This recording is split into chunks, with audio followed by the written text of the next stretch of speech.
मेरे प्रिय दर्शकों नमस्कार। प्रिय दर्शकों, ऋषि ज्योतिष में मैं आपका दिल से स्वागत करता हूं और आपका बहुत धन्यवाद देना चाहता हूं कि आप मेरे वीडियो बड़ी उत्सुकता से देख रहे हैं। आशा करता हूं आगे भी आप देखते रहेंगे। आज हम एक छोटे नन्हे बालक की कुंडली पर विचार करेंगे। उससे पहले मैं हमेशा बताता हूं कि ऋषि ज्योतिष नर्मदा जी के तट के नजदीक है। यहाँ पर काल सर्प दोष पितृदोष की पूजा की जाती है। जो इच्छुक है संपर्क कर सकता है। ऋषि ज्योतिष हाथ से पत्रिका लिखता है, निचोड़ देता है। ग्रहों की स्थिति के अनुसार से 20-30 पेज पूरे हाथ के लिखे हुए हो जाते हैं और जीवन भर का मार्गदर्शन हो जाता है। आज हम जो विचार कर रहे हैं, एक नन्हे बालक की कुंडली में उसके पिता का सवाल आया। हर आदमी को इच्छा होती है अपनी संतान के बारे में जानने की, और ये तो अच्छा है बचपन में ही उन्होंने इसकी तरफ ध्यान दिया। दर्शकों, मैं एक बात हमेशा कहना चाहूंगा, मेरे पास जो और भी कुंडली देखने के लिए कहते हैं, दिखाते हैं, मैं सबसे पहले उनको यही बताता हूं, भाई संतान के विषय में ऐसा है कि जैसे आपने कर्म किए हैं वैसी ही संतान मिलेगी। अगर आप संतान की कुंडली में आपकी में कुछ दोष है तो समझो वो आपको ऊपर भी प्रभावी होता है। आपके जैसे कर्म हो, अगर आपने किसी की अच्छी सेवा की है तो सेवादार के रूप में पुत्र आता है, चाहे कोई पशु की सेवा की हो तो पुत्र बन के आता है। इस तरह से कई एक इसके चाव होते हैं। मैं वीडियो को लंबा नहीं करना चाहता। ये कहना चाहूंगा कि मैंने अपने अनुभव में पाया है कि जिस दंपति ने संतान प्राप्ति से पहले अपने अशुभ योगों का उपाय कर लिया है तो उनकी संतान योग कारक आई है, और जो पिता माता के जो दोष थे उनसे रहित आई है। वो अपने ही दोष लेके आया और कहीं ना कहीं उसको अच्छा योग संतान मिलती है।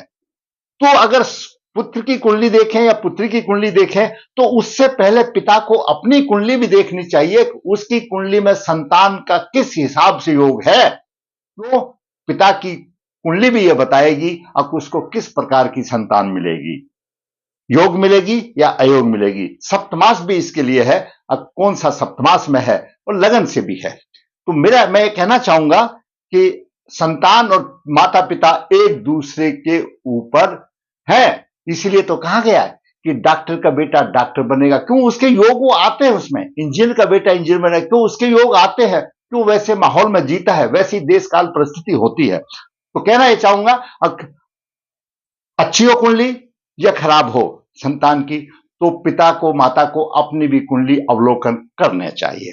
तो आज की कुंडली में खास विशेष है, बालक पद प्रतिष्ठा प्राप्त करने वाला है लेकिन मानसिक और शरीर से रोगी है, किसी प्रकार का सुख नहीं। अब यहां पर 3 चीजें मैंने बता दी, भाई पद प्रतिष्ठा भी है और रोगी भी है, मानसिक भी है और किसी प्रकार का सुख भी नहीं, तो उस पद प्रतिष्ठा का क्या फायदा होगा। मैंने अपने पिछले भी एपिसोड में 788 में बताया था कि आपके सुख के चार दरवाजे हैं। जिसने नहीं देखा देख लीजिए। और सुख के लिए भाई चंद्रमा मन का कारक है, अगर मन सुख है, और लगन लग्नेश तन के कारक है। तन है सो स्वयं है, अगर लग्नेश ठीक है, चंद्रमा ठीक है, तो बहुत कुछ ठीक हो जाता है, मनोबल ऊपर हो जाता है। और वो बोलते हैं कि शरीर का सुख माया के सुख से कहीं बेहतर होता है। तो ऐसी कुंडली में पद प्रतिष्ठा भी है, धन की कोई कमी नहीं है, लेकिन शारीरिक और मानसिक रोगी है और सभी प्रकार के सुखों का सफाया हो जाता है। उसी कुंडली का आज आपके सामने विश्लेषण करेंगे और मैं कहूंगा कि आप अपने कमेंट्स बॉक्स में लिखिए आपको कैसा लिखा है। आप देख लेते हैं लेकिन कमेंट्स बॉक्स में लिखिए। कमेंट्स बॉक्स में लिखना, अपने विचार प्रकटना एक दूसरे का मार्गदर्शन करते हैं। आप मन की शंका को निकालते हुए आप कमेंट्स बॉक्स में जरूर लिखें, उससे हो सकता है कोई चीज आपको भी मालूम हो।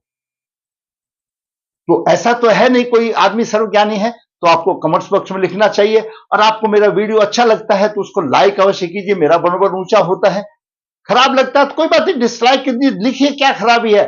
भाई आपका मार्गदर्शन करना हमारा काम है। जब हम स्टूडियो में खड़े हैं आपके मार्गदर्शन के लिए तो कोई कमी नहीं है। मेरा एक एक शब्द शास्त्रों से और अपने अनुभव के आधार पर है। दर्शकों, धन, पद प्रतिष्ठा, शारीरिक और मानसिक रोग, किसी प्रकार का सुख नहीं। ये कुंडली के लगन के भाव है। लगन और लगने स्वयं का प्रतिनिधि करता है, शरीर का प्रतिनिधि करता है, और चंद्रमा मन का करता है। द्वितीय भाव धन का, तृतीय भाव पराक्रम का भाव है, चतुर्थ भाव सुख का भाव है। किसका? लग्नेश का, सुख का। लगन से चतुर्थ, चतुर्थ भाव सुख का भाव है, और सुख से चतुर्थ सप्तम भाव है। यानी सुख, चतुर्थ भाव का सुख देखना है तो सप्तम भाव देखना पड़ेगा, सप्तम भाव का सुख देखना है तो दसम देखना पड़ेगा, और दसम का भाव का सुख देखना है तो लगन लग्नेश देखना पड़ेगा। क्यों? लगन लग्नेश स्वयं का प्रतिनिधि है, आखिर तो सुख उसी ने भोगना है। मैंने आपको अपना 788 वीडियो इसी के ऊपर दिया हुआ है। अब बालक का जन्म 8 अगस्त 2023 कृष्ण पक्ष 8 भरनी चरण 4 मंगलवार को हुआ। कृष्ण पक्ष का चंद्रमा है, चंद्रमा अशुभ है। जन्म के समय पर कुंभ लगन उद्भव, कुंभ लगन के 22 डिग्री शनि लग्नेश विराजमान 11 डिग्री लेकर के है। तीर्थ भाव में राहु 4 डिग्री, गुरु 20 डिग्री और चंद्रमा 24 लेकर विराजमान है। छठे भाव में सूर्य सप्तमेश 21 डिग्री विराजमान में, शुक्र 29 डिग्री लेकर के सूर्य से अस्त है। सप्तम भाव में बुध 18 डिग्री, मंगल 23 डिग्री लेकर विराजमान है, और केतु नवम भाव में 4 डिग्री 23 लेकर विराजमान है। जातक का जन्म नक्षत्र भरनी है, भरनी नक्षत्र से 22वां नक्षत्र धनिष्ठा होता है। धनिष्ठा नक्षत्र के स्वामी मंगल है, मंगल विनाशिक नक्षत्र का स्वामी है। एक तरफ मंगल पद प्रतिष्ठा दे रहा है, दूसरी तरफ विनाश भी कर रहा है। आ गया बादकेश। कुंभ लगन के लिए बादकेश 9 भाव का स्वामी बनेगा। 9 भाव का स्वामी बादकेश कब बनेगा? जब वो या तो अष्टमेश के साथ युति हो, अष्टम भाव में हो, और या अष्टमेश के नक्षत्र में हो।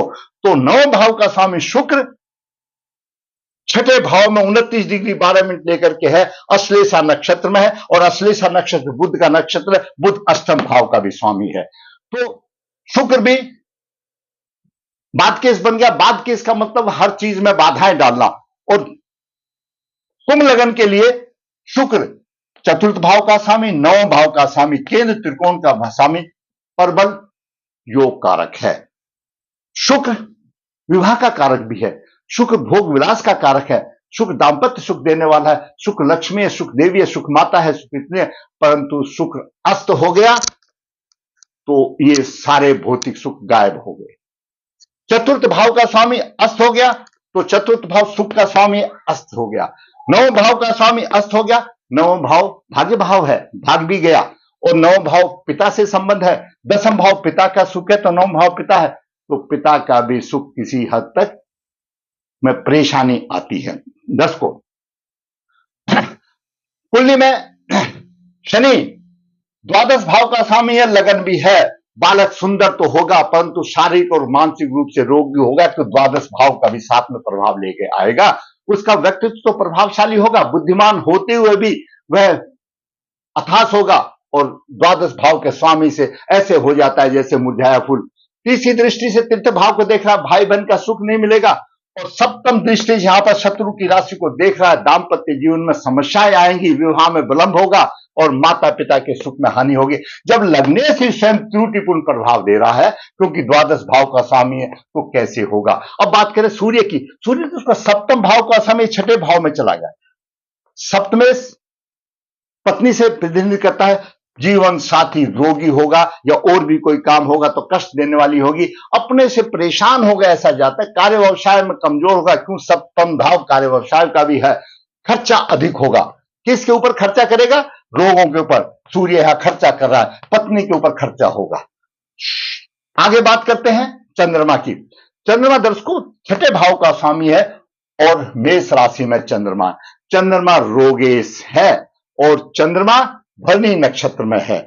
जहां से समीकरण अधिक बिगड़ता है। पहले हम चंद्रमा की बात लेते हैं। 6ठे भाव का स्वामी पराक्रम की वृद्धि क्या करेगा? कृष्ण पर अष्टमी का है, कमजोर होगा, भाई बहन में मतभेद होगा, भाग्य में कठिनाई होगी। और यहां पर भरणी नक्षत्र में चंद्रमा है, रोग का स्वामी है, भरणी नक्षत्र पीड़ित है। इसी बात को यहीं पर रखें। आगे बात करते हैं मंगल की। मंगल तीर्थ भाव का स्वामी है, और 10th भाव का स्वामी है, और सप्तम भाव में मंगल चतुर्दृष्टि से 10th भाव को देख रहा है। कोई भी ग्रह अपनी राशि को खराब नहीं करेगा। पिता से उसको अच्छा सहयोग मिलेगा, व्यवसाय में लाभ होगा, पद प्रतिष्ठा अच्छे तरह की होगी, क्योंकि अपनी राशि को देख रहा 10th भाव को, प्रभावशाली होगा। सप्तम दृष्टि से लगन को देख रहा है, प्रभावशाली तो होगा एक तरफ, लेकिन लगन और लगने से मंगल से पीड़ित होगा, शत्रु होगा। एक तरफ प्रभावशाली भी होगा लेकिन वैसे पीड़ित होगा, परेशानी आएगी। मंगल शनि भी पीड़ित होगा और लग्नेश भी पीड़ित होगा। अब बात करते हैं बुध की। दर्शकों, बुध पंचम भाव का स्वामी, अष्टम भाव का स्वामी है और सप्तम भाव में है। बुध और दसम भाव का स्वामी तो बोलो अच्छा राजयोग होगा, बुद्धिमता से चलाएगा, लेकिन बुध अष्टमेश भी है और अष्टमेश होने के नाते लगन पर प्रभाव है, दीर्घकालीन बीमारी देगा। और दूसरी तरफ हम सोचें तो बुध पर मंगल का प्रभाव है, दोनों शत्रु हैं। यहां पर प्रभाव लगन को देते हुए और सप्तम भाव में दंगल मचा देंगे, एक दूसरे के शत्रु हैं ये। वैसे ही मंगल क्रूर ग्रह है और सामने शनि है और ऊपर से राहु की भी तीसरी दृष्टि आ गई। राहु से बुध भी पीड़ित हो गया। हाँ, मंगल के उसमें 19 डिग्री का फर्क है, पीड़ित नहीं होता, लेकिन राहु से बुध अवश्य पीड़ित हो गया और सप्तम भाव भी पीड़ित हो गया। अब दूसरी तरफ से हम देखते हैं सप्तम भाव में बुध भाग्येश तो है, लेकिन दूसरी तरफ हमको यह भी याद रखना चाहिए अष्टम भाव का भी स्वामी है, इसके भी देगा। और दूसरा मंगल हो गया और फिर शनि भी सामने आ गया। मंगल और शनि आमने सामने हो गए तो मधुरता गायब हो गई, जीवन साथी से परेशानी आ गई, व्यवसाय में परेशानी होगी और राहु देव भी पंचम दृष्टि से देख लिया। अब इसके साथ साथ एक और चीज देखिए, गुरु मंगल को देख रहा है, ऊंचा उठा रहा है, दूसरी तरफ ऊंचा उठा रहा है, क्योंकि सिंह राशि में मंगल और गुरु की दृष्टि है, बहुत ऊंचा उठाएगा पद प्रतिष्ठा में। लेकिन गुरु एकादश भाव का स्वामी, त्रिश्राय का स्वामी है। यहां पर गुरु धन तो देगा, सम्मान भी देगा, लेकिन साथ साथ रोग भी देगा। और क्योंकि त्रिश्राय है, त्रिश्राय एकादश भाव का स्वामी छठे से छठा हो जाने के बाद रोग भी देगा। धन तो देगा ही देगा, लेकिन पीछे पीछे रोग भी देगा। और गुरु और चंद्रमा भरणी नक्षत्र में है। चंद्रमा छठे भाव का स्वामी है और गुरु नौ भाव का स्वामी है। धन के साथ साथ भरणी नक्षत्र पीड़ित हो गया गुरु से भी और चंद्रमा से। चंद्रमा स्वयं रोग देने वाला है और छठे से छठा गुरु भी रोग, भरणी नक्षत्र यहां पर पीड़ित हो गया। गुरु की पंचम दृष्टि यहां पर पड़ रही है मंगल पर। मंगल पर यहां पर पड़ने से पूर्व फाल्गुनी नक्षत्र में पाप प्रभाव आ गया, मंगल का भी या गुरु का भी आ गया। पूर्व फाल्गुनी नक्षत्र भी यहां पर पीड़ित हो गया। गुरु और चंद्रमा दोनों की दृष्टि यहां पर तुला राशि में पड़ी। तुला राशि में केतु पहले से भी है, राहु से भी है। तुला राशि भी पीड़ित हो गई और नवम भाव भी पीड़ित हो गया। तो तुला राशि भी पीड़ित होगी, नवम भाव भी पीड़ित हो। क्यों हो गया? देखो, फिर मैंने बताया था चंद्रमा छठे भाव का स्वामी है और गुरु छठे से छठा। धन तो देगा लेकिन रोग भी देगा। दोनों ही तुला राशि को देख रहे हैं और यहां पर तुला राशि जब पीड़ित हो गई, केतु भी है, राहु भी है, तो यहां पर भी तुला राशि से संबंध भी रोग देंगे। आगे रोग की बात मैं आगे बताऊंगा। मेष राशि और तृतीय भाव। मेष राशि पीड़ित है गुरु और उसके रोगों के हिसाब से मैं बता रहा हूं। भरणी नक्षत्र पीड़ित है और तृतीय भाव पीड़ित है, मेष राशि पीड़ित है। मेष राशि से संबंधित में रोग मिलेंगे, सिर दर्द होगा, नेत्र रोग होगा। और तीर्थ भाव के संबंध में श्वास फेफड़ों आदि से परेशानी आएगी। ये सारे इसमें दिक्कत आएगी, श्वास संबंधी परेशानी आएगी। और तुला राशि से संबंध में हम बात करें तो हमारी जो गुप्त अंग है, कमर है, पीठ है, इन सब में परेशानी आएगी। पथरी हो सकता है, छाती हो सकता है, किडनी वगैरह की परेशानी आती है। ये तुला राशि भी पीड़ित हो गई। पूर्व फाल्गुनी नक्षत्र यहां पर पीड़ित है, मंगल और गुरु का प्रभाव है, तो इसमें भी तकलीफ परेशानी देगा। तो पूर्व फाल्गुनी नक्षत्र भी पीड़ित हो गया, तुला राशि भी पीड़ित हो गई और छठा भाव में कर्क राशि में सूर्य शुक्र हो गया। सोचने की जरूरत नहीं है, उसको खांसी नजले जुकाम मुफ्त में मिल जाएगा। तो ये सारे योग आ गए। मेष राशि तृतीय भाव पीड़ित, भरणी नक्षत्र पीड़ित, सिंह राशि सप्तम भाव पूर्व फाल्गुनी नक्षत्र पीड़ित, तुला राशि नवम भाव पीड़ित और लगन का भाव पीड़ित और शुक्र अस्त ये पीड़ित आ गए। तो पद प्रतिष्ठा तो है, आमदनी भी है और मानसिक रोग भी आ गया और पीड़ित हो गए। ये तो आ गए पीड़ित। उसका हमेशा स्वास्थ्य ढीला रहेगा। और जब दशा अंतरदशा आएगी, इस जातक का मैं सारांश तौर से बताऊं कि हमारी कमर से ऊपर वाला हिस्सा सारा ही पीड़ित है। जब दशा अंतरदशा आएगी तब वो देंगे। मैंने आज पहले ही बता दिया। उसके बाद हम बात करते हैं सुख की। दर्शकों, मैंने लिखा है किसी प्रकार का सुख नहीं, लगन से चतुर सुख का भाव है। सुख माता का भी भाव है और मकान भूमि का भी भाव है। तो सुख का भाव तो खड्डे में गिर गया, छठे भाव में अस्त हो गया। माता का सुख नहीं, घरेलू कोई सुख नहीं।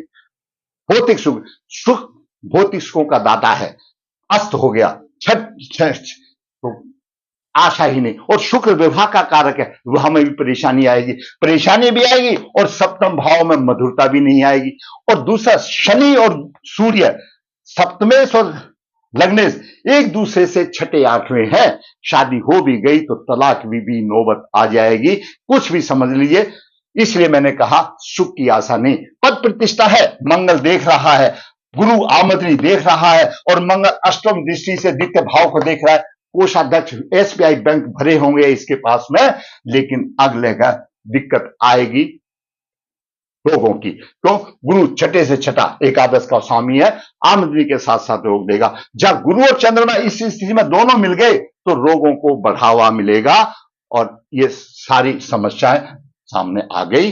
अभी तो बच्चा है, मैं इसके कुंडली के माध्यम से माता पिता को यह सुझाव दूंगा, अपनी जब 12 साल का हो जाता है कि 12 साल के बाद बच्चे के ग्रह पूर्ण रूप से प्रभावी हो जाते हैं और बच्चा समझदार हो जाता है, तब तक कुछ करने की आवश्यकता नहीं है। लेकिन उसके बाद कोई भी शांति कराने से पहले अपनी भी कुंडली देखे। मान लिया हम बच्चे की तो शांति करा देते हैं, 1 मिनट के लिए सोच ली, थोड़ी सी टेक्निकल बात है, समझने वाली बात है, इसके दोष निकाल देते हैं। लेकिन उनके कुंडली में भी दोष है ना, उनके भी निकलेंगे तभी तो उसको अच्छी संतान मिलेगी। एक के निकालने से क्या होगा? उनके दोष निकालेंगे नहीं। मान लिया इस बच्चे के दोष हम निकाल देंगे और माता पिता के ऐसे ही रहेंगे, तो जो वो लेके आए हैं उनको संतान सुख ऐसा ही मिलेगा, दिक्कत आएगी। तो दर्शकों, एक नन्हा बच्चा है, उसमें योग है, पद प्रतिष्ठा की कोई कमी नहीं, आमदनी भी अच्छी है, लेकिन मानसिक बल और शारीरिक शरीर का सुख नहीं है, तो वो योग किस काम के होंगे? मैंने एक छोटे से बालक की कुंडली का आज आपको बताया, आपके बड़े की में भी हो सकता है। ऐसे बालक को 12 साल के बाद दोष निवारण करना चाहिए, वर्ग कुंडली से अध्ययन करा करके फिर दोष निवारण करना चाहिए। बालक की कुंडली के साथ साथ माता पिता की भी कुंडली, उसमें भी अगर संतान सुख में कमी है, जोरी बात है, जब इतने दोष लेके आए तो उसके भी होंगे, तभी तो कुछ आपको राहत मिल सकती है, आपको सहायता मिल सकती है। आप मान लिया बच्चे की तो कर दें और फिर माता पिता ने अपना तो किया नहीं, फिर कुछ दिन के बाद बोले कुछ नहीं फर्क हुआ। भाई सोचो, एक टेक्निकल बात है भाई, वो लेके बच्चा आया है, कुछ आपके भी दोष आए हैं।